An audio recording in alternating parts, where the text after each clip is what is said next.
Hello everybody, welcome back. Today as well we have got to another video. In this video I'll show you how you can simply go ahead and change your app icon on Android. But before that, please do make sure to like our video, subscribe our channel, and as well any further delay, we'll simply go ahead and step into our video.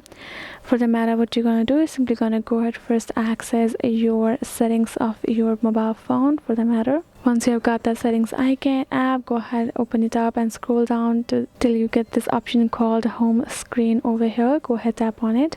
Now this will show all of the settings regarding your home screen, including this option called app screen grid, where you're gonna change your sizes. Go ahead, tap on it. Now this is the right now this is at the pattern and the sizes, right? It is to this. You can go ahead, change it to according to your need. You can see they changed the sizes according to the options given over here.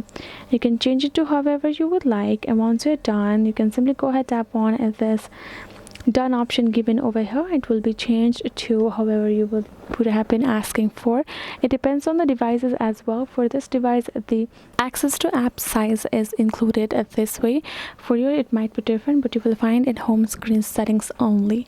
So yes guys, this will be it. I hope this video was helpful to you all. Thank you so much for watching, and yes, I'll be seeing you guys on our next video.